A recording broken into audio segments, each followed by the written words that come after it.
வணக்கம். நான் கனி மார்த்தாண்டன். இன்றைய ஜோதிட வகுப்பில் நீங்கள் தெரிந்து கொள்ள இருப்பது இந்த 12 ராசிகளை எப்படியெல்லாம் பிரித்திருக்கின்றார்கள், இந்த பிரிவுகள் எதற்காக ஜாதகம் பார்க்கும்போது பயன்படுத்துகின்றார்கள், இத்தனை பிரிவுகள் இந்த 12 ராசிகளை பிரித்திருக்கின்றார்களா அப்படிங்கிறத பற்றி இன்றைய வகுப்பில் நீங்கள் முழுமையாக தெரிந்து கொள்ள முடியும். 12 ராசிகள், மேஷத்துலேருந்து மீனம் வரைக்கும் மொத்தம் 12 ராசிகள் இருக்குது. இந்த 12 ராசிகளை 2 வகையாக பிரித்திருக்கின்றார்கள். ஒன்று ஆண் ராசி, மற்றொன்று பெண் ராசி.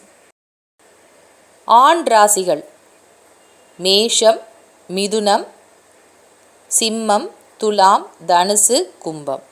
இந்த 6 ராசிகளும் ஆண் ராசிகள். இதை ஒற்றைப்படை ராசி அப்படின்னு சொல்லுவாங்க. அடுத்தது பெண் ராசி. ரிஷபம், கடகம், கன்னி, விருச்சிகம், மகரம், மீனம். இந்த 6 ராசிகளும் பெண் ராசிகள். இதற்கு இரட்டைப்படை ராசிகள் என்று பெயர். இது எதற்காக ஜோதிடத்தில் பயன்படுத்துகின்றார்கள் அப்படின்னு பார்த்தீங்கன்னா, ஒற்றைப்படை ராசிகளில், அதாவது ஆண் ராசிகளில் ஒரு கிரகம் இருந்தால் அது மிக வலுவாக பலமாக இருக்கிறது அப்படிங்கிறத தெரிஞ்சுக்க முடியும். பெண் ராசியில் இருக்கின்ற பொழுது அந்த கிரகத்தினுடைய வலிமை சற்று குறையும். இதுக்கெல்லாம் என்ன சதவீதம் அப்படிங்கிறது ஜோதிடத்தில் தரல. ஆனால் ஒரு கிரகம் ஆண் ராசியில் இருந்தால் அது அதிகப்படியாக வலுவாக செயல்படும் என்பது ஜோதிடத்தில் இருக்கின்ற முக்கியமான ஒரு விதி. அடுத்ததாக இந்த 12 ராசிகளையும் சரம், ஸ்திரம், உபயம் என்று 3 வகையாக பிரித்திருக்கின்றார்கள். இது மிக முக்கியமான ஒரு வகைகள். 3 வகையாக பிரிச்சிருக்காங்க. எவையெல்லாம் சரராசிகள் அப்படின்னு பார்த்தீங்கன்னா, மேஷம், கடகம், துலாம் மற்றும் மகரம். இந்த 4 ராசிகள் சரராசிகள். அடுத்தது ஸ்திர ராசிகள் ரிஷபம், சிம்மம், விருச்சிகம் மற்றும் கும்பம். இந்த 4 ராசிகள் ஸ்திர ராசிகள். மூன்றாவதாக உபயராசிகள் மிதுனம், கன்னி, தனுசு மற்றும் மீனம். இந்த 4 ராசிகள் உபயராசிகள். எதற்காக இந்த மாதிரி ஒரு 3 பிரிவுகளாக பிரித்து வச்சுருக்காங்க அப்படின்னு பார்த்தீங்கன்னா, எது அதிகப்படியான அசைவுள்ள ராசிகள் அப்படிங்கிறதுக்காக. இதை ஜோதிடத்தில் எப்படி சொல்லியிருக்காங்கன்னா, சலனம், அதிகமான சலனம் உள்ள ராசிகள் அப்படின்னா அது சரராசிகள். அதிகப்படியான செயல்படக்கூடிய ராசிகள் அப்படின்னு எடுத்துக்கலாம் சரராசிகளை.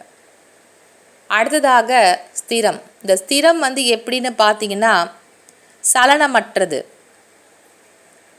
அப்படின்னா அசைவே இல்லாத ராசிகள் அப்படின்ற மாதிரி எடுத்துக்கலாம், சலனமற்றது. மூன்றாவது உபயராசிகள். இந்த உபயராசிகள் என்பது மிதமான சலனமுடையது, கொஞ்சம் அசைவான ஒரு ராசிகள் அப்படிங்கிற மாதிரி எடுத்துக்கலாம். அதாவது வேகத்தை இந்த 3 பிரிவாக பிரித்து சொல்லியிருக்காங்க. ஒரு கிரகம் இந்த ராசிகளில் நிற்கின்ற பொழுது என்ன மாதிரி ஒரு வேகத்துடன் செயல்படும் அப்படிங்கிறது தான் இந்த 3 பிரிவுகளுக்கான அர்த்தம். ஜோதிடத்தில் இதை எப்படி கணிச்சு பார்ப்பாங்க அப்படின்னு பார்த்தீங்கன்னா, இப்போ சர ராசியில் போயிட்டு ஒரு கிரகம் இருக்கு அப்படின்னு சொன்னால், இந்த ஜென்மத்தில் அதற்கான பலன்களை நீங்கள் அனுபவித்து ஆக வேண்டும். அடுத்த ஜென்மத்துக்கு தள்ளி போடக்கூடிய விஷயங்களாக இருக்காது. இப்போ உதாரணத்துக்கு சரராசியில் சனி இருந்தால் ஒரு ஜாதகத்தில் இருக்கு அப்படின்னு சொன்னால், அந்த ஜாதகர் காசி ஜாதகர். காசிக்கு போய் தன்னுடைய கர்ம பலனை தொலைக்க வேண்டிய ஜாதகர். இந்த ஜென்மத்தில் அவர் படாத பாடுபடுவாருன்னு அர்த்தம். காசிக்கு போனாதான் கர்ம வினை தொலையும். அந்த அளவிற்கு அவருடைய ஜாதகத்தில் கர்ம வினையானது, அவர் செய்த பாவ புண்ணிய கணக்குகள் இந்த ஜென்மத்தில் அதிகமாக செயல்படக்கூடிய ஜாதகம் அப்படின்னு தெரிஞ்சுக்கலாம். இந்த காசி ஜாதகம் என்ற அமைப்பை பற்றி நான் ஏற்கனவே ஒரு பதிவு வீடியோ பதிவு நான் போட்டிருக்கேன், பாருங்கள். பார்க்கும்போது நீங்கள் இன்னும் அதிகப்படியான விஷயங்களை நீங்கள் தெரிஞ்சுக்கலாம். இப்போ உங்களுக்கு புரிஞ்சிருக்கும், சரராசியில் ஒரு கிரகம் இருந்தால் அது இந்த ஜென்மத்தில் அதனுடைய பலனை உங்களுக்கு தரும். அதனால் சரத்தில் ஒரு கிரகம் இருக்குது அப்படின்னு சொன்னால் அவருக்கு அதற்குண்டான காரகத்துவங்கள் நிச்சயமாக இந்த ஜென்மத்தில் செயல்படும். இப்போ ஜாதகத்தில் எடுத்துக்கிட்டிங்கன்னா சிலருக்கு நல்ல யோகமாக இருக்குது அப்படின்னு சொல்லுவாங்க. எல்லா யோகமும் இருக்குது, ஆனால் ஒன்றுமே நடக்கலையே அப்படின்னு சொல்லி வருத்தப்படுகின்றவர்கள் பலரும் இருக்கின்றார்கள். சரராசியில் ஒரு கிரகம் இருந்து ஒரு யோகத்தை தருது அப்படின்னு சொன்னால் நிச்சயமாக இந்த பிறவியில் அந்த யோகத்தை நீங்கள் அனுபவிப்பீர்கள். இல்லை அப்படின்னு சொன்னால் அது அடுத்த ஜென்மத்தில் கூட உங்களுக்கு அந்த யோக பலன்கள் கிடைக்கும் அப்படின்னு எடுத்துக்கணும். அதுதான் இந்த சரம், ஸ்திரம், உபயம். இது ஜாதகத்தில் இருக்கக்கூடிய கிரகங்களுடைய வலிமையும் அது செயல்படக்கூடிய தன்மையும் உங்களுக்கு சொல்லக்கூடியது தான் இந்த சரம், ஸ்திரம், உபயம். கோச்சாரத்தில் ஒரு கிரகம் வருது, இப்போ குரு பயிற்சி வருது ஒருத்தருக்கு அப்படின்றப்போ சிலருக்கு உடனடியாக பலனை தரும். குரு பயிற்சி வர்றதுக்கு ஒரு 3 நாளைக்கு முன்னாடியே அவருக்கு அந்த ஜாதகத்திற்குரிய பலன்கள் ஆரம்பித்து அவருக்கு நடக்க ஆரம்பிக்கும், தெரியும். அது வரைக்கும் நடக்காத ஒரு திருமணத்திற்கான வாய்ப்புகள் கைகூடி வரும். இன்னும் குரு பயிற்சியே ஆரம்பிக்கல, அதுக்கு முன்னாடியே ஆரம்பிச்சிருச்சுன்ற மாதிரி அவருக்கு ஜாதகத்தில் அந்த விஷயங்கள்லாம் தெரிய ஆரம்பிக்கும். இந்த கோச்சார பலன்கள் உடனடியாக விரைவாக ஒருவருக்கு செயல்படும் என்றால் சரராசியை கோச்சார கிரகங்கள் பார்வையிடுகின்ற பொழுது நிச்சயமாக செயல்படும், அதிக வேகமாக செயல்படும். இதே சிரம், உபயம் அப்படின்னு சொன்னால் கொஞ்சம் மத்தியம காலம். கோச்சார பெயர்ச்சி நடந்து ஒரு 6 மாதங்கள், ஒரு பாதி அளவு வந்த பிறகுதான் அவர்களுக்கு அதற்குண்டான வாய்ப்புகள் கிடைக்கும். இப்போ ஒருத்தருக்கு தொழிலே நடக்கலை, கோச்சாரத்தில் சனி பகவான் அவருடைய ஜாதகத்தில் தொழிலை பார்க்குறாருன்னு வச்சுக்கலாம். அப்படின்னா தொழில் வேகமாக செயல்படுமே அப்படின்னு சொன்னால் நடக்கவே இல்லை, இன்னும் ஒன்றுமே அதற்கான வாய்ப்புகளே கிடைக்கல அப்படிங்கிறாரு அப்படின்னு சொன்னால் அவருடைய ஜாதகத்தில் அந்த 10வது இடம் என்பது ஒன்று சீரராசியாக இருக்கும், அப்படி இல்லைன்னா உபயராசியாக இருக்கும். அதனால்தான் அந்த கோச்சாரத்தில் சனியுடைய பெயர்ச்சி நடந்த பிறகும் அவருக்கு அதற்கான வாய்ப்புகள் உடனடியாக கிடைக்கவில்லை.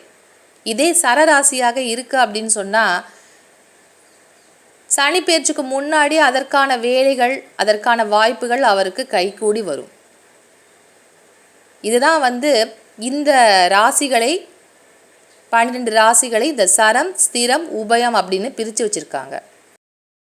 அடுத்ததாக இந்த 12 ராசிகளை தாது, மூலம், ஜீவன் அப்படின்னு பிரித்து வச்சுருக்காங்க. அதே மாதிரி 3 பிரிவு தான், சரம், ஸ்திரம், உபயம் மாதிரி தாது, மூலம், ஜீவன். சரராசிகள் அனைத்தும் தாது என்ற ராசியின் கீழ் வரும்.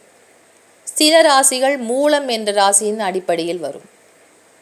உபயராசிகள் ஜீவன் என்ற அடிப்படையில் பிரிக்கப்பட்டிருக்கிறது. எதற்காக இன்னொரு பிரிவு அப்படின்னு பார்த்தீங்கன்னா,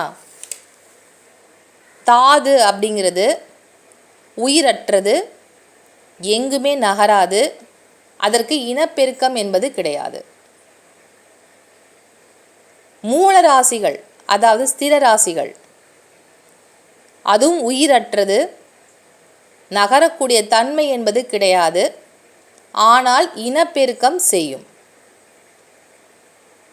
ஜீவன் உபயராசிகள் உயிர் உள்ளது, நகரும், இனப்பெருக்கம் செய்யும். இப்போ இதனுடைய அடிப்படையாக எந்த விஷயத்தை வச்சு பிரிச்சிருக்காங்கன்றது உங்களுக்கு புரிஞ்சிருக்கும். ஆனால் எதற்காக சரராசின்னு ஒன்று சொல்லியாச்சு, அதுக்கப்புறம் திரும்பவும் இன்னொரு 3 பிரிவா அப்படின்ற மாதிரி உங்களுக்கு தோணலாம்.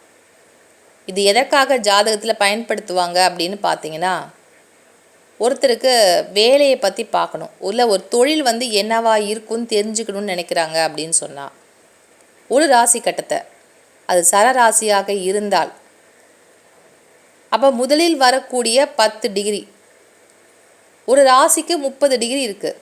இந்த 30 டிகிரியில் முதலில் வரக்கூடிய 10 டிகிரி என்பது சரத்தில் சரம் வேலை செய்யும். அதற்கு அடுத்த 10 டிகிரிகள் என்பது மூலம் வேலை செய்யும். இந்த கடைசி 10 டிகிரி ஜீவன் வேலை செய்யும். அப்படிங்கிற மாதிரி இந்த தொழிலை வந்து நம்ம கண்டுபிடிக்க முடியும். அதற்குள்ளே இருக்கிற ஒரு உட்பிரிவுகள் அப்படிங்கிறது தான் இந்த தாது மூலம் ஜீவன். இப்போ தாதை வந்து எப்படி எந்த பொருளை வச்சு நம்ம வந்து சொல்லலாம் அப்படின்னு பார்த்தீங்கன்னா, ஜல்லி, கல், மண் போன்ற அசைவற்ற பொருட்களை வச்சு நம்ம கண்டுபிடிக்க முடியும். இதே மூலம் அப்படின்னு சொன்னால் செடி கொடி, உயிரற்றது, நகராது, இனப்பெருக்கம் என்பது உண்டு. அப்படின்னா செடி கொடி இந்த வகைகள் வந்து மூலம் அப்படிங்கிற மாதிரி தெரிஞ்சுக்க முடியும். ஜீவன் அப்படிங்கிறது என்ன? உயிர் உள்ளது, நகரும், இனப்பெருக்கம் செய்யும். அப்படின்னா உயிர் உள்ள உயிரினங்கள் அனைத்துமே இந்த ஜீவராசியில் வந்து சேர்ந்துவிடும். ஒரு ஜாதகத்தில் வேலைக்காக கேட்குறாங்க, தொழிலை பற்றி பார்க்கணும் அப்படின்னு சொன்னால் இதனுடைய அடிப்படையை வைத்து தான் உங்களுக்கு இந்த தொழில் சரியாக இருக்கும், நீங்கள் இப்படி ஒரு தொழில் செய்யுங்க, உங்களுக்கு லாபமாக இருக்கும், நஷ்டம் வராதுன்னு சொல்லி ஜாதகத்தில் எப்படி தெரிஞ்சுக்கிறாங்கன்னா, தாது மூலம் ஜீவன் இதனுடைய அடிப்படையை வைத்து தான் இதை வந்து சரியாக சொல்ல முடியும்.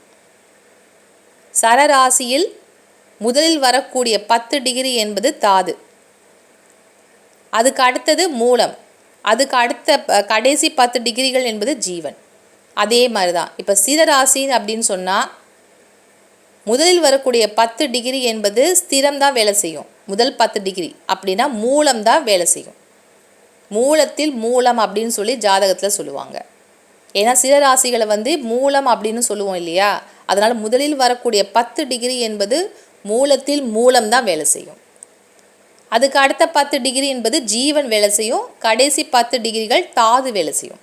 இதை மாதிரி தொழிலை சரியாக கணிப்பதற்கு இந்த பிரிவுகள் மிக முக்கியம். இது வரைக்கும் நீங்கள் 12 ராசிகளை 2 பிரிவாக 3 பிரிவாக எப்படி பிரிச்சிருக்காங்கன்றதை பார்த்துருக்கீங்க. இப்போது 4 பிரிவாக பிரித்திருக்கின்றார்கள். இது வந்து பஞ்சபூத தத்துவம் அடிப்படையில் பிரிச்சிருக்காங்க. காற்று, நீர், நிலம், நெருப்பு அப்படின்னு பிரிச்சிருக்காங்க. இந்த 4 பிரிவுகள் என்னென்ன அப்படின்னு பார்க்கலாம். நெருப்பு ராசிகள் என்பது மேஷம், சிம்மம் மற்றும் தனுசு. இந்த 3 ராசிகள் நெருப்பு ராசிகள். அடுத்தது நிலம். நில ராசிகள் ரிஷபம், கன்னி மற்றும் மகரம். காற்று ராசிகள் மிதுனம், துலாம், கும்பம். இந்த 3 ராசிகள் காற்று ராசிகள். நீர் ராசிகள் கடகம், விருச்சிகம் மற்றும் மீனம். இந்த 3 ராசிகள் நீராசிகள். இந்த பிரிவுகளையும் மிக சரியாக ரொம்ப நேர்த்தியாக பிரித்து வச்சுருக்காங்க அந்த காலத்தில். இப்போது உதாரணத்திற்கு இப்போ நெருப்பு ராசி அப்படின்னு சொன்னால் 3 நெருப்பு ராசியும் ஒரே மாதிரி செயல்படுமா? நெருப்பில் வந்து என்ன வித்தியாசம் இருக்க போகுது அப்படின்னு தான் எல்லாருக்கும் தோணும். ஆனால் அதையும் மிக சரியாக இந்த ராசி நெருப்பு அப்படின்னு சொன்னாலும் அதனுடைய அளவு, அதனுடைய தோற்றம், அதனுடைய செயல், அது எப்படி இருக்கும் அப்படின்றது தான் இந்த பஞ்சபூத தத்துவம். நெருப்பு ராசிகள் மேஷம், தனுசு, சிம்மம். இந்த 3 ராசிகள் நெருப்பு ராசிகள். மேஷம் அப்படிங்கிறது காட்டுத்தீ. காட்டுத்தீ மாதிரி ரொம்ப வேகமாக கடகடன்னு அப்படி பரவி போகக்கூடிய ஒரு நெருப்பாக மேஷ ராசி என்பது காட்டுத்தீயாக செயல்படும். இது சிம்ம ராசி, அதுவும் நெருப்பு ராசி தான். ஆனால் அது அடுப்பு தீ. வீட்டில் பால் வைக்கிறோம், அடுப்பு தீ எப்படி இருக்கும்? அது வந்து ஒரு குறிப்பிட்ட அளவு, குறிப்பிட்ட இடத்துக்குள்ளே தான் இருக்கும். அதுதான் இந்த அடுப்பு தீ. மூன்றாவதாக தனுசு. தனுசு என்பது விளக்கில் எரியக்கூடிய தீபம். இந்த தீப சுடர் என்பது எப்படி இருக்கும்? ரொம்ப அதிகப்படியான ஒரு அடுத்தவங்களை பாதிக்கப்படக்கூடிய ஒரு நெருப்பாக இல்லாமல் மிகச் சிறிதாக பயபக்தியுடன் அதை வந்து அணுகின்ற மாதிரி அதனுடைய நெருப்பானது தீப ஒளி என்பது இருக்கும். அதனால் நெருப்பை வந்து எப்படி அழகாக 3 வகையாக பிரிச்சிருக்காங்க பாருங்கள். 3மே நெருப்பு தான். ஆனால் இந்த நெருப்பு எப்படி வந்து வித்தியாசப்படுகிறது? அதை தான் இந்த பஞ்சபூத தத்துவ அடிப்படையில் பிரித்திருக்கின்றார்கள். அடுத்ததாக நிலராசி. ரிஷபம், கன்னி மற்றும் மகரம். ரிஷப ராசிகள் என்பது தரிசு நிலம் போல இருக்கும். அடுத்தது கன்னி. கன்னி என்பது வயல்வெளி. சும்மா பச்சை பசேல்னு செடி கொடிகள் நிறைந்து இருக்கின்ற இடம்தான் இந்த வயல்வெளி. மூன்றாவதாக மகர ராசி. மகர ராசி என்பதும் நிலராசி தான். இது சேற்று நிலம் போல இருக்கும். நிலராசிகளையும் இப்படி அழகாக பிரித்து வச்சுருக்காங்க.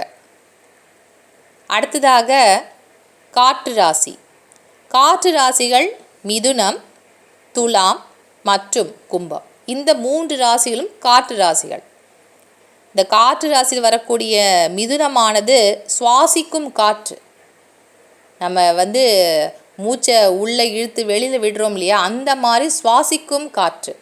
எவ்வளவு காற்று நம்ம சுற்றி இருந்தாலும் நமக்கு தேவைப்படுகிறது ரொம்ப குறைவான அளவு தான் தேவைப்படும் இல்லையா, அதுதான் இந்த சுவாசிக்கும் காற்று. அடுத்ததாக துலாம். துலாம் என்பது சூறாவளி காற்று. அந்த காற்றே சூறாவளி காற்று எப்படி இருக்கும் பாருங்கள், பயங்கரமாக இருக்கும் காற்று. அதுக்கு அடுத்தது கும்பம். இது அடைக்கப்பட்ட ஒரு காற்று. அடைக்கப்பட்ட காற்று அப்படின்னு சொன்னால் பலூனில் காற்றை ஊதி உள்ளே வச்சுருப்போம். அந்த பலூனில் ஒரு குறிப்பிட்ட அளவு தான் காற்று இருக்கும் இல்லையா, அதுதான் இந்த கும்ப ராசிகளுக்கு அடைக்கப்பட்ட காற்று அப்படின்னு பிரித்து வச்சுருக்காங்க. அடுத்ததாக நீர் ராசிகள். கடகம், விருச்சிகம் மற்றும் மீனம். கடகம் என்பது ஆற்று நீர். வாய்க்கால் நீர் மாதிரி ஒரே இடத்துல அப்படியே பாஞ்சிட்டு வர்றது தான் இந்த ஆற்று நீர். அதற்கு அடுத்ததாக விருச்சிகம் என்பது கிணற்று நீர். இந்த கிணத்து தண்ணி எங்கேயும் வெளியில் போகாது. ஒரு குறிப்பிட்ட தண்ணி அந்த இடத்துல தான் இருக்கும். நீங்கள் வேணும்னா அங்கே போய் தான் எடுத்துக்க முடியும். இதுதான் இந்த கிணத்து தண்ணி விருச்சிகம். மூன்றாவதாக மீனராசி. இந்த மீனராசி என்பது கடலை குறிக்கக்கூடியது. கடலுங்கிறது எந்த அளவுன்னு சொல்ல முடியாது, பறந்து விரிந்து ரொம்ப அதிகப்படியான தண்ணீரை தன்வசம் கொண்டுள்ளது தான் இந்த கடல், சமுத்திரம். அதை தான் மீனராசிக்கு சொல்லியிருக்காங்க. எதற்காக இந்த 12 ராசிகளையும் இப்படி பஞ்சபூத அடிப்படையில் பிரித்து வச்சுருக்காங்க, 4 பிரிவாக பிரித்து வச்சுருக்காங்க அப்படின்னு சொன்னால், ஒருத்தருடைய குணம் எப்படி இருக்கும், அவர் எந்த மாதிரி இருப்பார், எல்லாருக்கும் ஓடி ஓடி உதவக்கூடியவராக இருப்பாரா, இல்லை தனக்கு மட்டும் அவர் வேலை செஞ்சுப்பாரா, சுயநலவாதியா, எப்படிப்பட்ட குண அமைப்பு அவருக்கு இருக்கும் அப்படிங்கிறத இன்னும் துல்லியமாக கணிப்பதற்காகத்தான் இந்த பஞ்சபூத அடிப்படையில் 12 ராசிகளையும் பிரித்திருக்கின்றார்கள். மிக தெளிவாக ஒவ்வொன்றையும் நீராசின்னு பொதுப்படையாக சொன்னாலும் அந்த நீராசிக்குள்ளே என்ன பிரிவு அப்படிங்கிறத ரொம்ப தெளிவாக பிரித்து வச்சுருக்காங்க. இதுவரைக்கும் ஒரு ஜோதிட அடிப்படை இந்த கல்வியில் நீங்கள் ராசிகளை எதற்காக எப்படி பிரித்து வச்சுருக்காங்க, இதை எப்படி ஜோதிடத்தில் நம்ம பயன்படுத்தணும் அப்படிங்கிறத சில முக்கியமான விஷயங்களை உங்களோட நான் பகிர்ந்திருக்கின்றேன். வரப்போகிற வகுப்பில் ஸ்தானங்கள்னால் என்ன, லக்கணத்துலேருந்து 12 ஸ்தானம் வரைக்கும் என்ன மாதிரி ஒரு பலன் கிடைக்கும், அதற்கு என்ன அர்த்தம் அப்படிங்கிறத பற்றி வரப்போகின்ற வகுப்பில் நீங்கள் தெரிஞ்சுக்கலாம். மீண்டும் நல்ல பல விஷயங்களுடன் உங்களை அடுத்த வகுப்பில் சந்திக்கின்றேன். நன்றி, வணக்கம்.